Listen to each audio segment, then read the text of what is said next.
Welcome to the InfoWars Nightly News. I'm David Knight. It's Tuesday, February 24th, 2015. Here are our top stories. Tonight, a major study links fluoridated water to depression and weight gain. Then, Alaska legalizes marijuana. And the Federal Reserve head is opposed to an audit. That's next on the InfoWars Nightly News. We are being raped, and they are trying to train us like a pimp breaks his street hoe. We're being beaten like a dog by this system. Well, Janet Yellen, chair of the Federal Reserve, says she strongly opposes auditing the Fed. I bet she does. What is it that you think she doesn't want us to see?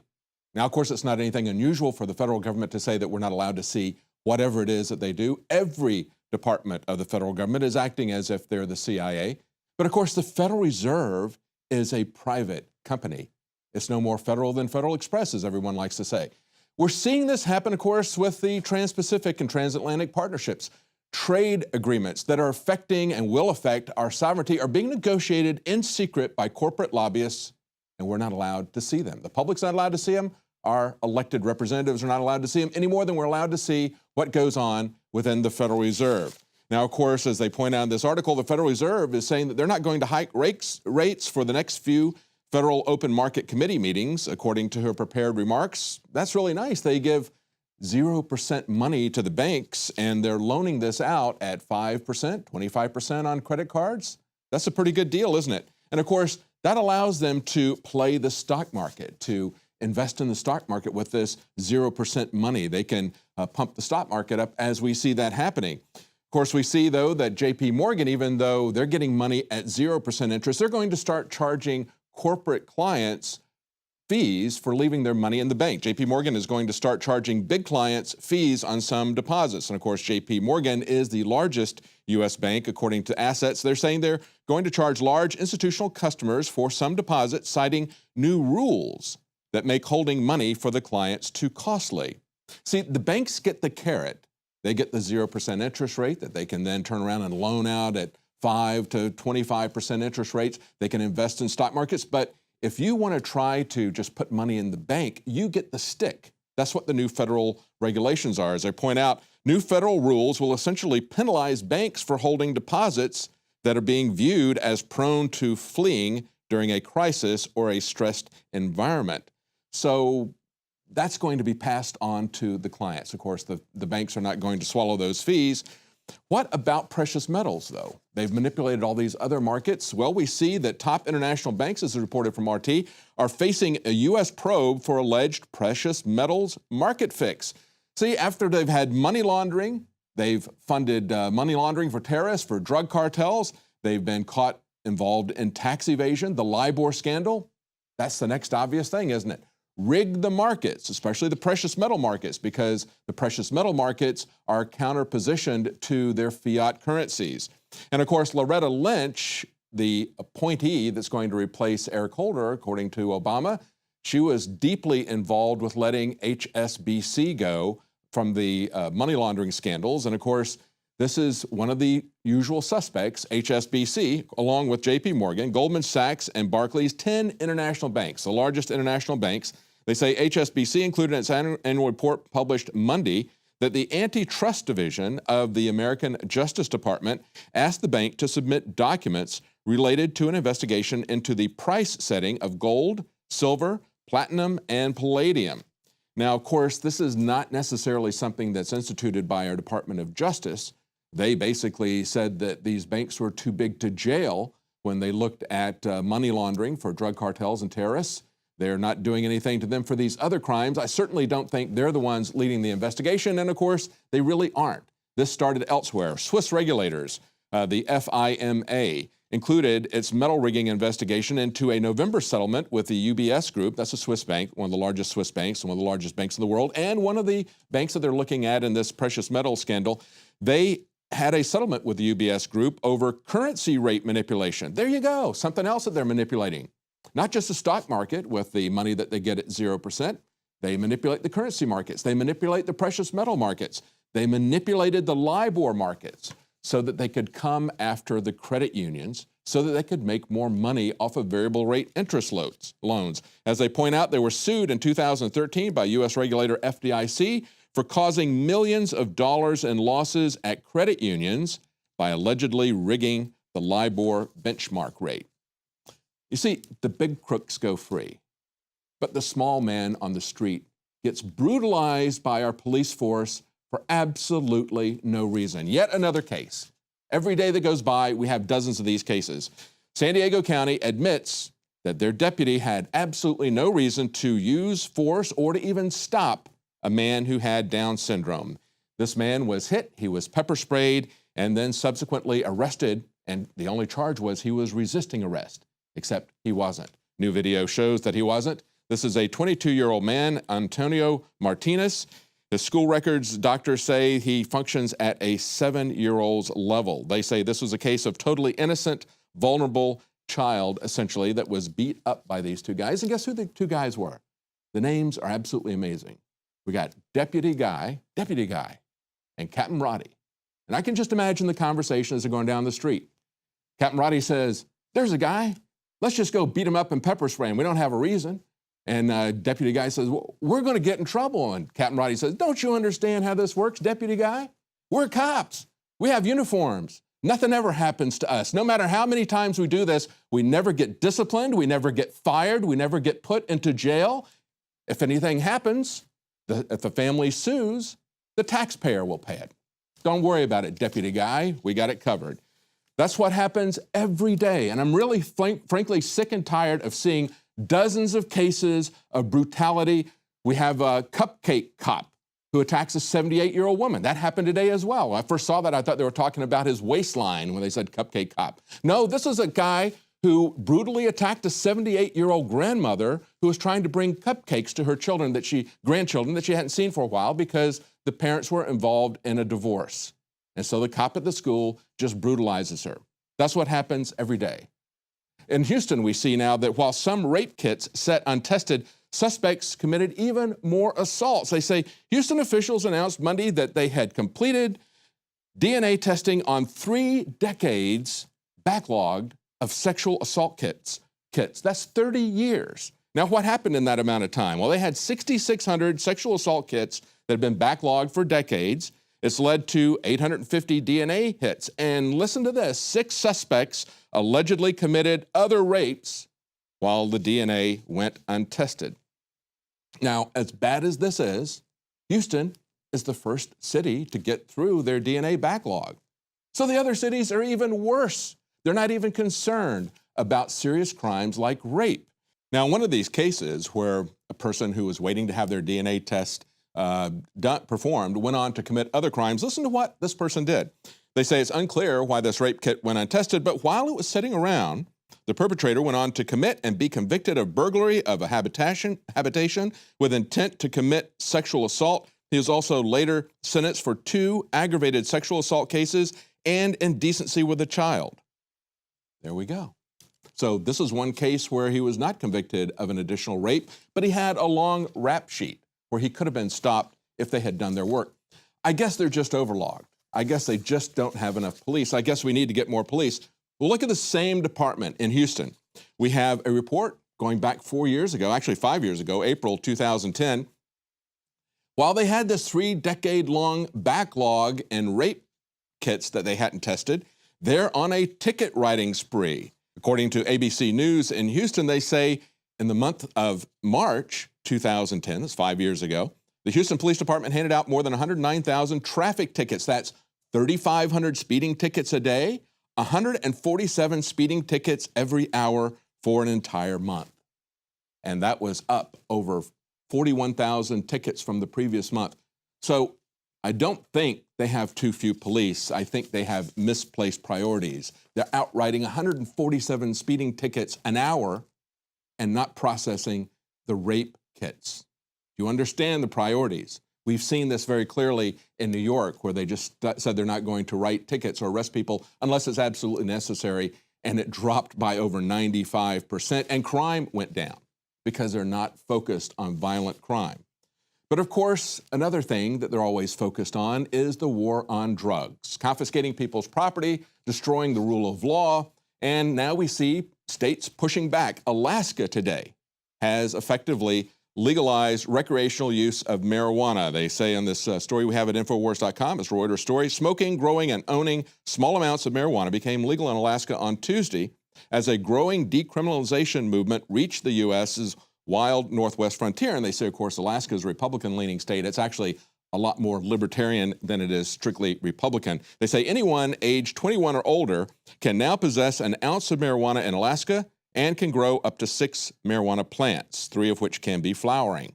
A lot of detailed rules here. You understand how they're setting traps up for people. This is not just, all right, we're going to stop harassing people about marijuana. They are embedding in here a lot of traps. Here's some more. Smoking in public and buying and selling the drug remains illegal, though private exchanges are allowed if money is not involved. A lot of traps there. And they say, well, the Obama Justice Department has cautiously allowed the experiment of marijuana legalization to proceed. They can't stop it. Show me the law that you have in the show me the authority you have in the Constitution to prohibit marijuana or anything else for that matter. Why did you have to have a constitutional amendment to prohibit alcohol and you don't need one for marijuana? They don't have any legal authority. And if the states and the people would stand up, we could shut down this federal tyranny. And I'm glad to see them doing it. I'm glad to see them poking a finger in the eye of an intrusive, all-seeing federal government. We also have, even in Washington now, we have some congressmen from some of these states where they have legalized marijuana introducing bills. We have 2 bills that were introduced last Friday in the U.S. House of Representatives that would legalize and tax adult use of marijuana federally. The one of them, introduced by a Colorado representative, is called Regulate Marijuana Like Alcohol. The bill calls for states to be allowed to choose to legalize cannabis if they choose to do so without worrying about repercussions from the federal government. Yeah, of course, because they don't have the authority. And it would also remove marijuana from being a Schedule I drug. Now, of course, Schedule I says this is a narcotic that has absolutely no medical use. And we all know that's an absolute lie. Medical marijuana is very effective for a number of remedies, glaucoma, for people who are suffering nausea from cancer, from chemotherapy. So the fact that they would make it a Schedule I drug law, that is a lie, but they don't have any authority to prohibit it. Even Schedule I laws, they don't have the constitutional power to prohibit that. The 9th and 10th Amendment make that very clear. Now, another bill that was put up by another congressman would essentially change it a little bit. They would not even, his bill would not even tax medical marijuana. They would exempt it. They say non-medical marijuana would initially be set at 10% and eventually rise to 25% over time as the black market is displaced by the legal market, at which point the higher rate of 25% will encourage a new black market, which will not be as dangerous as the one that we've got right now. It'll be like the black market in cigarettes that we see in New York because their taxes are so high. Of course, we also have seen someone killed over that. Eric Garner was killed over the excessive cigarette taxes and excessive enforcement in New York City. Stay with us. We'll be right back after the break. We have some new breaking information about the effects of, guess what? Fluoride. Stay with us. We'll be right back.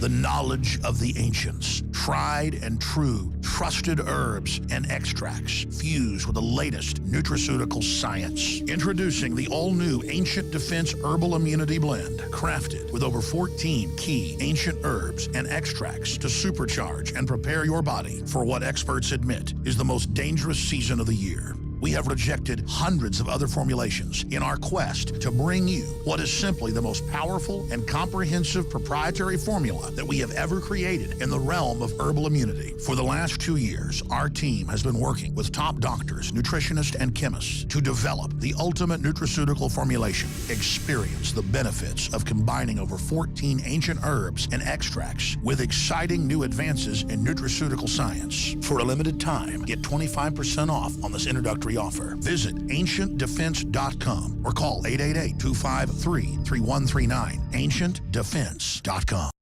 Used since before the days of the Roman Empire to support the body's natural systems and enhance overall health. Introducing the new InfoWarsLife.com oil of oregano formulation, a highly advanced nutraceutical form of this key herb that has been traditionally used by civilizations for thousands of years to promote health. We have now procured the most high quality and potent forms of oregano oil on the market, sourced from top leading manufacturers to ensure a concentrated level of bioactive ingredients, extracted directly from the wild herb and sealed in easy-to-use capsules. You will no longer need to endure the burning of liquid oregano on the tongue. Wild crafted from the Mediterranean oregano species that experts agree is one of the most powerful and most challenging to acquire. This winter season, it's more important than ever to secure this true form of oil of oregano. Now available in our limited first run at InfoWarsLife.com. That's InfoWarsLife.com or call 888-253-3139.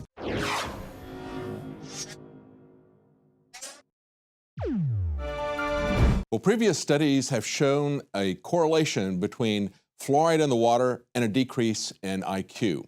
But now it turns out that it doesn't just make you stupid, it makes you fat and depressed as well. This is a story that's been done out of the UK. The Telegraph points out a epidemiological study that was done there. They say fluoride in drinking water may trigger depression and weight gain, warn scientists. They looked at 15,000 people, they say, in an area that has high fluoridation in the UK alone. They say they're suffering needlessly from thyroid problems because of fluoride in the drinking water. They say the high rates of underactive thyroid were 30% more likely in areas of greatest fluoridation. The researchers compared areas to records from 7,935 general practice records, different GP doctors, that covers about 95% of the English population in the years 2012 to 2013.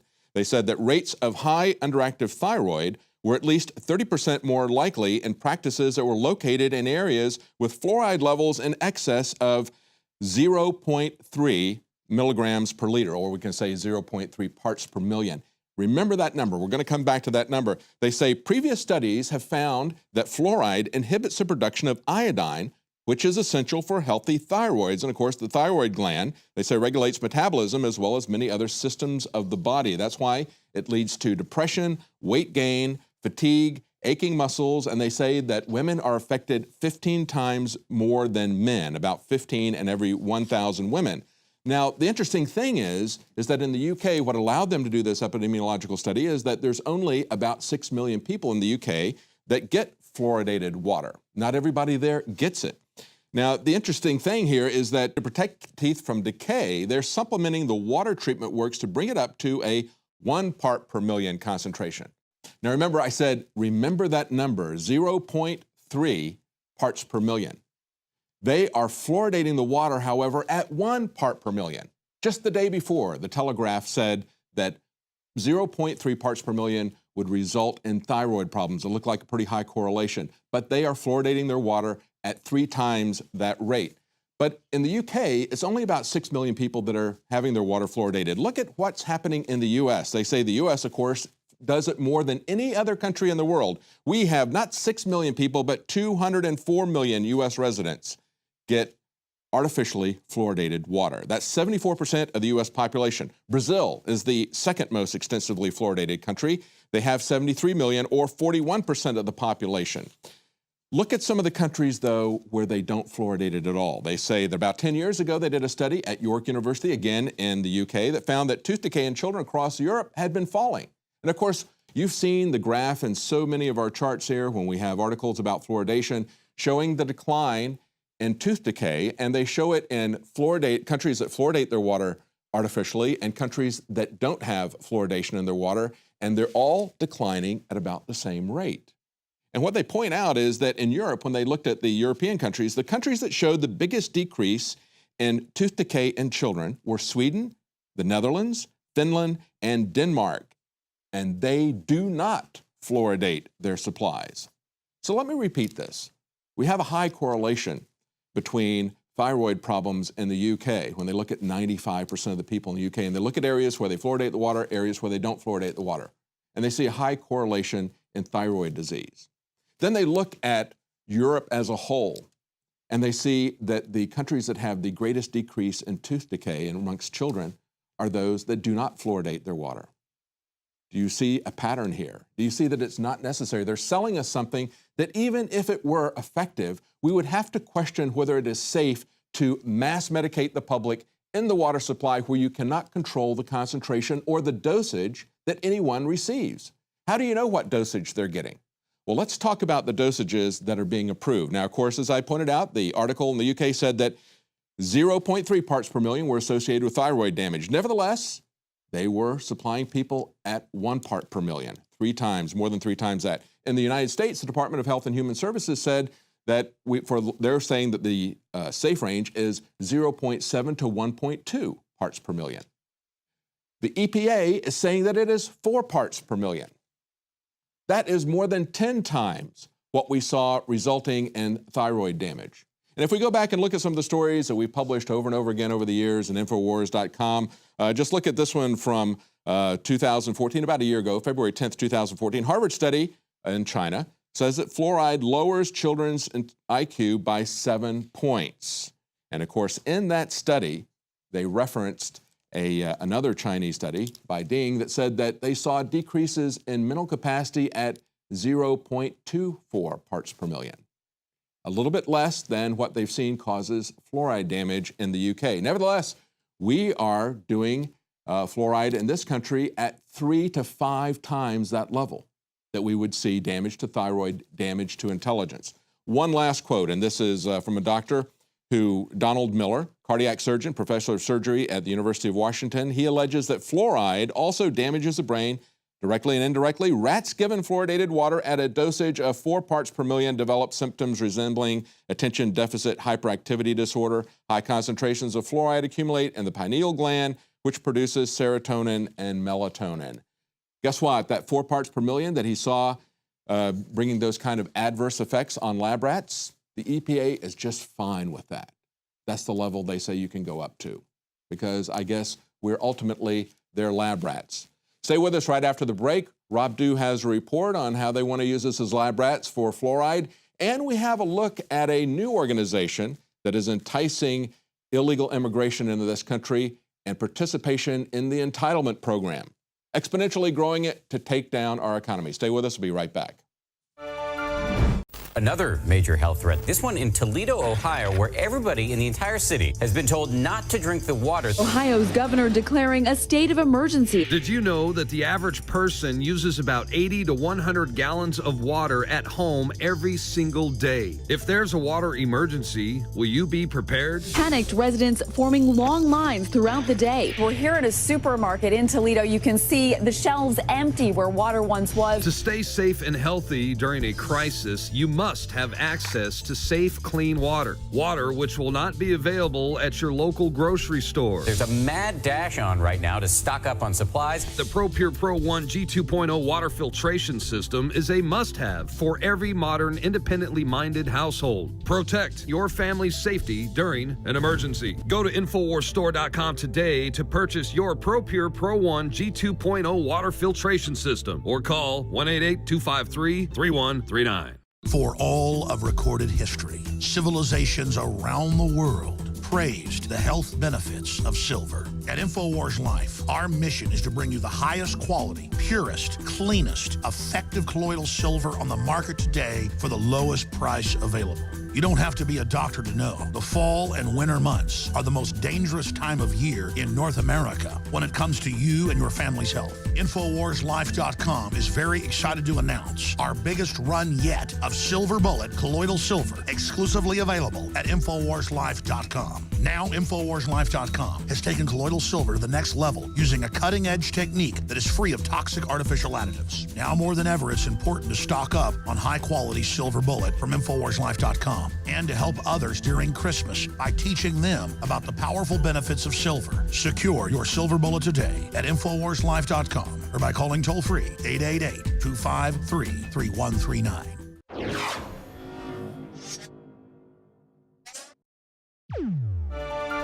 Can America survive an exponentially growing, an unlimited entitlement state? Of course they can't. That's why the globalists are bringing it on in the name of immigration. Now, of course, we've seen in the past, in the recent past, we had many cities that would come in and say, we're going to be sanctuary cities. We've declared ourselves as a sanctuary city. We're not going to deport anyone who comes here illegally. Now we've gone the next step. We have a president who has, against the will of the people, against the will of Congress, who would not enact legislation that he wanted in order to do this. He just came out with his executive order. And now we have cities who are joining a group called Welcoming America. We had one of those come here to Austin yesterday. We have a report coming up in just a moment about that. Well, there's 49 cities in the United States that have already signed on to the Welcoming America agenda. Austin is the only one in Texas. There's 6 in Michigan. There's 4 in North Carolina and Ohio, 3 in California. So it's concentrated in a few areas, but what they're trying to do is essentially turn this into a discussion about empathy, about treating people decently. When I talked to the lady there and asked her, I said, wait a minute, are you talking about legal or illegal immigrants? She said, we don't make a distinction between legal and illegal immigrants. Really? You don't make a distinction between those? If somebody comes into your home illegally, breaks into your home, isn't that a distinction? They talked about how the people who are really fighting this are the ranchers at the border, saying because they're loud and rich, they get heard. They don't like people walking across their property. This is about a lot more than just keep off the grass.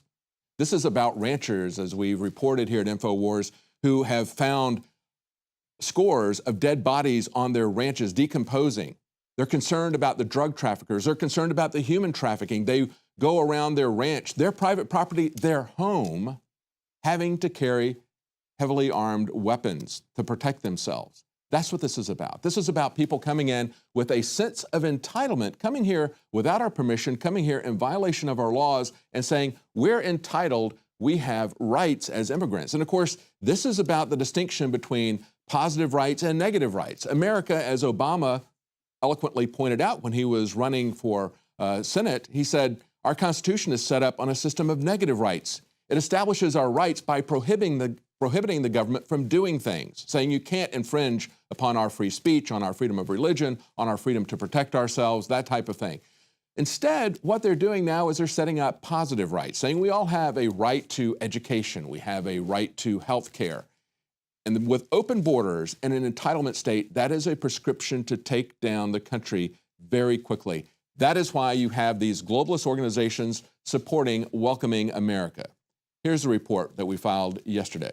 You may not have heard of this, but there's an organization called Welcoming America. And as part of that, we have welcoming cities and counties. Austin is now one of those welcoming cities. We went to talk to them today. I'm here with the chair of the Commission on Immigration Affairs. My name is Angela Jodota Medina. Thank you so much for coming today. Thank you. Tell us what the purpose of Welcoming America is, or Welcoming Austin. The Welcoming Cities, the purpose of the Welcoming City Summit is to convene community stakeholders to kind of come together and discuss how welcoming Austin is as a community and define a vision for us as a welcoming community moving forward. Okay, and when we talk about being a welcoming community, what does that really entail? Well, one of the things so the city of Austin signed on to Welcoming America, became a welcoming city through Welcoming America in September 2013. Mm-hmm. And what Welcoming America, its basic platform is cities that are welcoming are cities that integrate immigrants in a way that they can contribute to and benefit from the prosperity of the community as a whole. Okay. So fomenting into immigrant integration. And so is this for all immigrants, or is it for documented immigrants or undocumented? It's for all. So we're not differentiating. We're talking about immigrants in general. We're not differentiating. We're talking about immigrants in general. So the operating word here is welcoming. That sounds so much better than sanctuary cities, doesn't it? We have welcoming cities, we have welcoming counties, we even have the organization Welcoming America. And of course, their tagline is building a nation of neighbors. Sounds very much like what Nancy Pelosi said. We just have one community with a border running through it. And of course, Petraeus said that this nation that we're building is the nation that comes after America. He famously had a topic in a London presentation where he said, what comes after America? Well, that's easy. North America. We've had NAFTA for a very long time, he said, 20 years. And now we find, 20 years in, that what they were implementing all along is what many of us said they were implementing all along, not just a trade agreement, but a complete restructuring, political restructuring of our sovereignty. It's nothing less than that. Now, of course, in America so far, there's 49 welcoming cities. The only one in Texas is Austin, but there's 6 in Michigan. North Carolina and Ohio have 4 each. California and Maryland have 3 each. They say on their website, Welcoming America is a national, grassroots-driven collaborative that promotes mutual respect and cooperation between foreign-born and U.S.-born Americans. In other words, foreign-born illegal aliens are now foreign-born Americans. We've gone from illegal immigrants to undocumented immigrants, and now they refer to them in the Welcoming America, welcoming cities as just simply newcomers. This is not something that's limited to Austin or a few states like Michigan. No, this is national and it is international. They say that stakeholders will be participating in national and transatlantic learning exchanges to learn about global practices. And of course, this organization is supported by internationalists and globalists like the Intercultural Innovation Partnership. That's the UN, the United Nations Alliance of Civilizations, and BMW. Also, organizations like Carnegie and Western Union. And one of the organizations involved with funding this is the German Marshall Fund, which frequently talks about Atlanticism. This is a globalist agenda. They talk about it as not being an agenda like Agenda 21, because that's gotten kind of a bad rap. They talk about it as being a framework. But this framework is not grassroots. It's coming from the globalists. Here's what they're talking about as part of that framework. And in this summit, some of the things that we're covering is where this morning we talked about the economic impact of immigration. We had city demographer Ryan Robinson come and talk about Austin's multicultural future. In other words, how we're growing as a community, what ethnicities are influxing and diminishing, and how we're growing. Then we're also having career pathways for new Americans. Tomorrow we're having best practices in immigrant integration. We're having a specific section on executive action for employees and employers and how that affects the employment environment. We have one on Austin and immigrant rights, a local perspective from immigrant rights organizations. So it's a very well thought out agenda, just as we see in these Delphi techniques where they present Agenda 21 to people locally. They say, we want to work with you to help you figure out how to do whatever it is that you want to do in your community. But of course, this agenda has already been worked out, especially with things like, did you catch what she said? Executive actions and how they affect the employment workspace between employees and employers. In other words, Obama's DACA, his Dreamers, his amnesty. How does that affect people? Now, we know that since 2000, virtually all of the new jobs, the number of new jobs that have been created, are the same as the number of jobs that have been taken by immigrants, legal as well as illegal. So in other words, for native-born Americans, there's been no increase in job opportunities. There has been a decrease in wages, a decrease in purchasing power, and there will be a massive increase in taxes that we're going to see come along to pay for this entitlement program. So while we as native-born Americans are seeing fewer job opportunities, no job growth, we're seeing higher unemployment as well as higher taxes. She talks about career paths for immigrants. Listen to how she spends this. So what kind of career paths are we looking at that's different? Well, I think it's just more. Part of the careers are like STEM and tech fields. I mean, here in Austin, many of our new techpreneurs are actually foreign-born. It's like I think approximately 25% of techpreneurs in Austin are foreign-born. Other pathways might be. Is that typical, or is that? We have a high number. We're very lucky. Actually, I think we're the highest number in Texas. Are those illegal immigrants, or are those people who are coming here because their employer has brought them in into the tech companies? So they're coming with tech companies for the most part, or on special entrepreneurial visas. Okay. And when you're talking about immigration rights, what type of things are we looking at? What rights? We're talking about, in general, how immigrants are treated in Austin, and how wage theft, issues like that. So you see, she's muddying the water by talking about tech immigrants who have come here legally, brought here by their companies who fill out the paperwork, avoiding the topic of the massive influx of people that they're enticing to come in to go on to the welfare state, to see themselves as entitled to become dependents of native-born Americans. In terms of rights, though, I mean, when somebody comes here illegally, what type of rights do they, do they have the right to stay, the right to, what do they have a right to? They have a right to education? I'd say that, so I think that as a community, we can all agree that anyone who lives here has a right to be treated well. And that's the rights that we're focusing on, that right to be treated well. So she says this is just about treating people well. That's not true at all. At this seminar, they're talking about how they're going to get driver's licenses for illegal immigrants here in Texas. And of course, we've seen in other states how they're giving non-citizens the right to vote. You can't go into any of these countries. I can't, as an American citizen, go to Mexico and get a driver's license, vote there, get a free education there. This is a globalist agenda that is aimed at all Western countries, using compassion and treating people well, talking about multiculturalism, but it's designed to destroy the countries economically by entitlement programs that are unlimited and by totally open borders. For InfoWars Nightly News, I'm David Knight. Now, of course, Welcoming America is saying, according to their statement of principles, that they believe the majority of U.S. residents are empathetic and compassionate people. Now, notice that they said residents, not citizens, because we've gone from illegal aliens to undocumented to now residents, and their favorite term at Welcoming America is newcomers.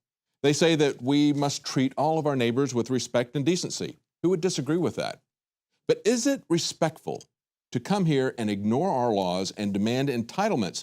Look at the story from the New American, talking about the cost of schooling.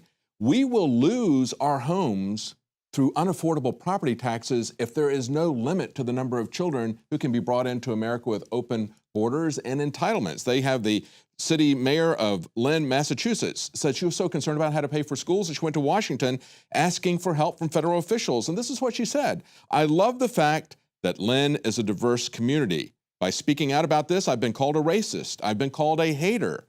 That's not the case. I'm simply looking at this from the point of view of the economic impact that it has on my city." And that's the point of view that the globalists who are funding organizations like Welcoming America, like Welcoming Cities and Counties, the globalist organizations in the UN that are funding this kind of Agenda 21 approach, they understand that we cannot afford it. That's why they're doing it. Stay with us right after the break. Rob Dew takes a look at another outbreak that shows the ineffectiveness of the flu vaccine, this time on a Navy ship. Stay with us. We'll be right back. Introducing Secret 12, the new InfoWars Life vitamin B12 formulation. Most forms of vitamin B12 are highly processed and synthetic and could not be properly absorbed by the body. That's why for real results, so many are having to turn to painful B12 injections, which are known to have higher absorption rates. Now, InfoWarsLife.com is excited to announce that we can bring you our most bioactive, powerful form of B12 that has been developed with our exclusive perfected process. Secret 12 is a binary of nutramedical grade, bioavailable coenzyme forms of B12, methylcobalamin, the same kind used in B12 injections, and adenosylcobalamin. Secret 12 is simply taken by mouth, right on the tongue, and then swallowed. No needles, no injections. Don't take my word for it. Try it for yourself. Discover the secret. Secret 12. Secure your revolutionary Secret 12 formula right now at InfoWarsLife.com or call 888-253-3139. The average person's life is filled with unexpected challenges. Unlock the energy it takes to defeat these daily beasts with super male or super female vitality, specifically designed to assist the body in regulating proper hormone balance to create superior vitality in males and females. Supercharge and conquer your world at InfoWarsLife.com or call 188-253-3139.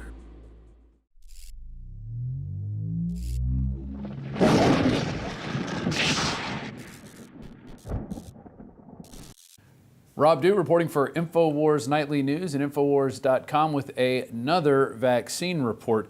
This one comes out of Canada, but it also leads back into the United States. And this is out of the Globe. Canadian study finds flu shot could increase risk of getting sick. Wow, something we've been telling you all along. Now, it's in a study, and scientists have said it, so now we can all believe it.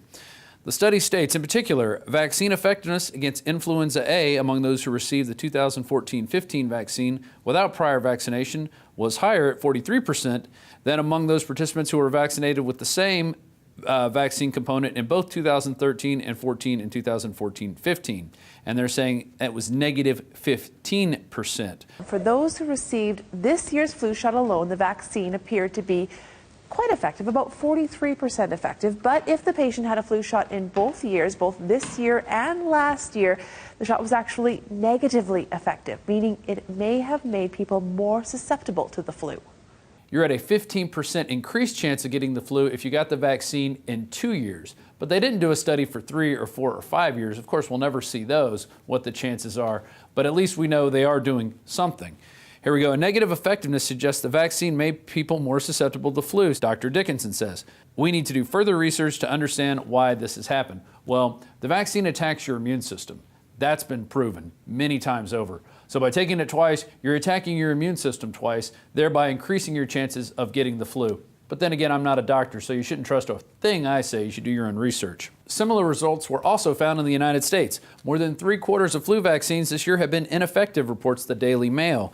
The percentage of effective injections at 23% is one of the worst performances since the government started tracking how well flu vaccines work in the 2004-2005 season. So in the last 10 years, this has been the worst they've ever done, or maybe it's the best they've ever done if that's what they're looking to do, is get people sick.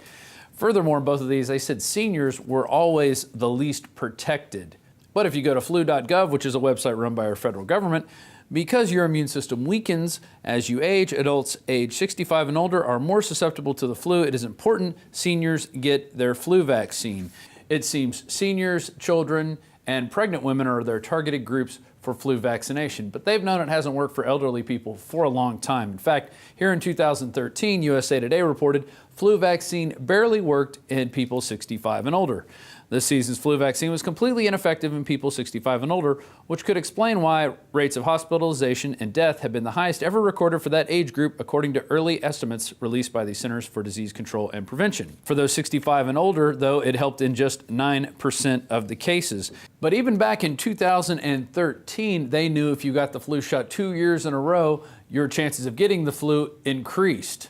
Effectiveness of flu vaccine raises more red flags, and this is dated 3/26/2013. The influenza vaccine was 62% effective among people who did not receive a flu shot in the prior year.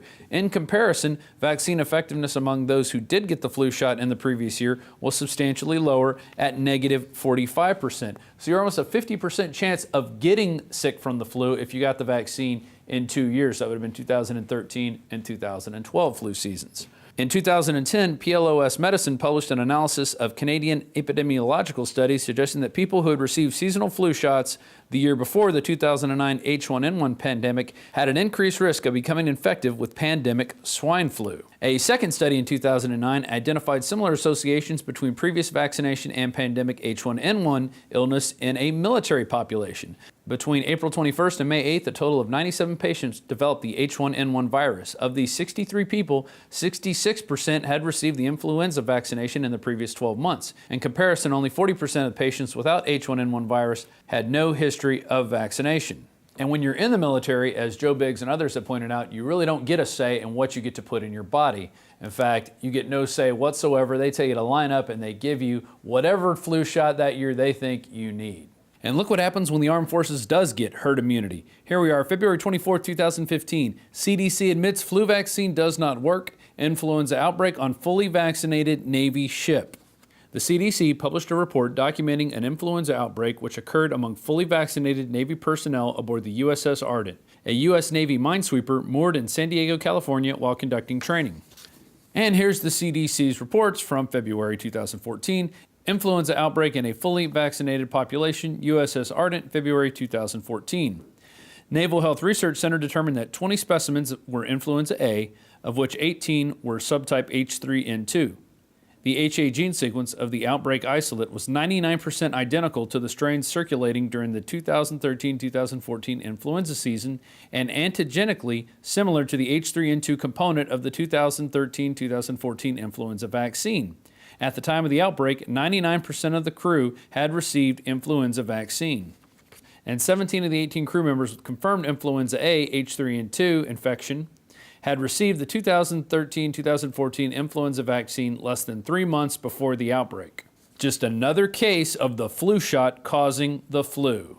And now we go back in time to 2011. The Centers for Infectious Disease Research and Policy, or CIDRAP, released this article. Flu vaccine efficacy, time to revise public messages. And they are basically reporting on a Lancet article, and they found little or no evidence of the 70 to 90% efficacy for most population groups, which is what they always say. The flu vaccine is 70 to 90% effective. They found nothing of the sort in that. In fact, they found it was close to 59% in adults younger than 65, and we know what happens once you get 65. And now I want to end with a couple articles from Mercola.com. The first one is in 2012 and the second one's in 2010. Here's the first. Analysis finds flu vaccine efficacy lacking as flu vaccines are suspended across Europe and Canada. That's right. In this article, it talks about several different companies and many countries in Europe and then in Canada where they actually suspended the flu vaccine because of problems with the lots. But remember the group CIDRAP, the Center for Infectious Disease Research and Policy? Well, their director had this to say back in 2012. Michael T. Ulsterham is questioning the effectiveness of the vaccine. We have overpromoted and overhyped this vaccine. It does not protect as much as promoted. It's all a sales job. It's all public relations. And what do we see every year during the flu season? We see lots of commercials and specials everywhere and signage and all the drugstores of encouraging everyone to get that flu vaccine. Of course, it looks like it's overhyped. We've been telling you that for many years now. And now, through a multitude of research and articles, we're finally being vindicated with this news. And now let's look back in 2012 where the flu vaccine was being banned in several European countries and Canada. October 17th, vaccine maker Crucial, a unit of U.S. drug maker Johnson & Johnson, suspended delivery of 2.36 million doses of their seasonal flu vaccine headed for Italy and other European countries. But that's not all. On October 24th, Italy banned the sale and use of 4 flu vaccines manufactured by Novartis. Switzerland, Spain, Germany, Austria, and France also banned these vaccines. And then on October 27th, Canada suspended the sale and use of Novartis flu vaccines sold under the names Fluad and Agriflu, which are both manufactured in Italy. But even as far back as 2010, there was plenty of evidence that the flu shots were not safe and definitely not effective as they claim in all the ads and pomp and circumstance. Here it is, Mercola, 2010, April 8th, more proof flu shots don't work. And I'll take you down to the middle of the article under the section Evidence showing flu shots don't work. After reviewing 5 studies conducted between 1997 and 2009, the results show that vaccination campaigns had no effect on the number of confirmed influenza cases. They also concluded that vaccinating staff has no proven impact on reducing the number of related pneumonia cases or pneumonia-linked deaths, which, by the way, count for the vast majority of what the CDC counts as flu deaths. And it lists the 5 studies, 2 in 2008, 1 in 2007, 1 in 2006, and another in 2010, which show that the vaccines are not effective. That's why they have to put out this big advertising campaign. That's to get you conditioned that you have to get the flu shot. This is all part of their scheme. And what happens after you get the flu shot? Well, you're going to get sick, and then you're going to need to get more treatment. Yet we've seen children die this year from the same strain that they were vaccinated against. Other people have had debilitating conditions. It's scary. And are you going to take that risk with your health? The pro-vaccine hysteria has reached such a fevered pitch that we now have state reps making jokes about being vaccine brain damage like this. Anyway. Because you got vaccinated. Because I got destroyed my brain when I was vaccinated. No. But anyway. No. Let's be a little more serious. But I don't think it's a laughing matter, especially when you see evidence in videos of people who have been damaged by vaccines. And I've seen a lot of them, but this one really hurts the most. Hello, my name is Sue Latour. This is my daughter, Kimberly. Kimberly is a vaccine injury child. She was 9 weeks old when she had her initial shot. We are very blessed to have her as good as she is. She has mental retardation. She has seizures, and she has autistic tendencies and a lot of autism that showed up when she was probably 18 months old. She has had thousands of seizures over the years. We also were able to win a suit for her. Money doesn't compensate loss of life. What happens if you get the flu? You get sick for a few days. If you work on a healthy immune system, you'll get through this stuff A-OK. And I encourage you to check out some of the products at InfoWarsLife.com that can help you strengthen your immune system. It's what I do, and I didn't get the flu this year, nor did I get the flu shot. In fact, I've never gotten the flu shot, and I think I've only had the flu once in all that time that I've never gotten the flu shot since I've been 18 years old. Anyway, this is Rob Dew reporting for InfoWars.com and InfoWars Nightly News. That's it for tonight. If you're not a subscriber to our YouTube channel, please subscribe to the YouTube channel. You'll be advised of our new videos as they come online. If you're not a subscriber to Prison Planet TV, please consider supporting our operation by becoming a subscriber there. You can share that with 20 people simultaneously. They can watch the news as it happens each weeknight at 7 Central, 8 p.m., and they can share all of Alex Jones's documentaries. Thanks for joining us, and join us again tomorrow night, 7 Central, 8 p.m. Eastern.